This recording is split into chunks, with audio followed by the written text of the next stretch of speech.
और वर्तमान में ग्लोबल वार्मिंग पर्यावरण असंतुलन को बनाए रखने में एक बड़ी चुनौती मानी जा रही है। जस्ट ट्रांजिशन के माध्यम से चीजों को नियंत्रित किया जा रहा है। रिपोर्ट देखें।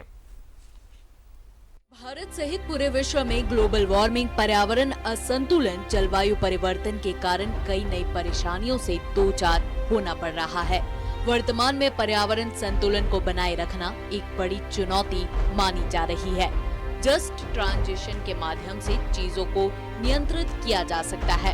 रांची में पर्यावरण संरक्षण को लेकर मंथन किया गया, जिसमें सामाजिक संस्था के साथ राजनीतिक संगठन के लोग भी शामिल हुए। इसी क्रम में झारखंड मुक्ति मोर्चा के विधायक लोबिन हेम्ब्रेम ने कहा, पर्यावरण और हेल्थ का संतुलन बिगड़ रहा है। रांची के सांसद संजय सेठ ने अपने संबोधन में कहा, हमें अपनी दिनचर्या व्यवहार में बदलाव और पर्यावरण के महत्व को समझना होगा। था अच्छा था, समय पर बारिश होती थी, समय पर धूप होता था, समय पर ठंडी का समय होता था, लेकिन आजकल उल्टा पुल्टा हो रहा है। क्यों? क्योंकि आज पर्यावरण को हम लोगों ने छेड़ा है। आने वाली पीढ़ी क्वेश्चन मार्क करेगी, आने वाली पीढ़ी हमको माफ नहीं करेगी। तो चिंता हमारी नहीं है, ये पूरे विश्व की चिंता है। और विश्व की चिंता जब है तो हमको सावधान होना चाहिए, और सावधान होना चाहिए तब आने वाली पीढ़ी इस दुनिया में सही से जी सकेगी।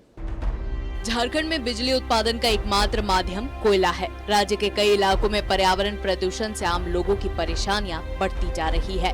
इन विचारों को रखते हुए आज विधायक लंबोदर महतो ने कहा, संतुलन के साथ नए विकल्पों को चुनना होगा।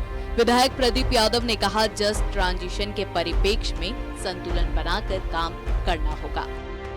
परिप्रेक्ष्य में पूरी दुनिया को, देश, राज्य और क्षेत्र को जस्ट ट्रांजिशन की ओर संवेदनशील होना होगा और प्रकृति, पर्यावरण, जल संरक्षण, जल संवर्धन की ओर सभी लोगों को अग्रसित होना होगा। प्रकृति का इतना दोहन करें जिससे प्रकृति भी असंतुलित ना हो।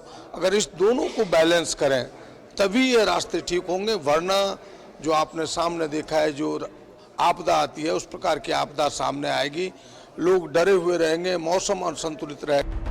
सीड के सीईओ रामपति कुमार ने अपने संबोधन में कहा है, झारखंड में अभी जस्ट ट्रांजिशन जरूरत है। इसके लिए राज्य सरकार को भी आगे आना होगा और साथ साथ तमाम राजनीतिक दलों का समर्थन भी जरूरी है।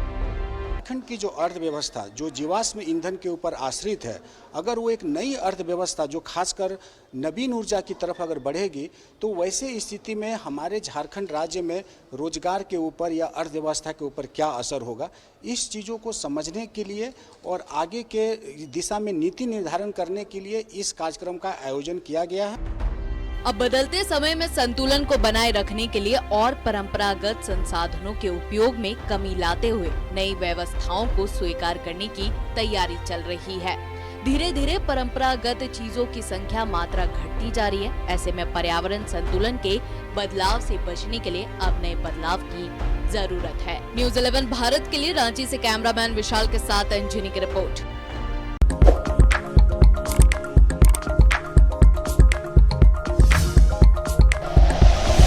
Like and share videos, subscribe करें हमारा चैनल और प्रेस करें बेल आइकॉन। न्यूज़ 11 भारत, सच है तो दिखेगा।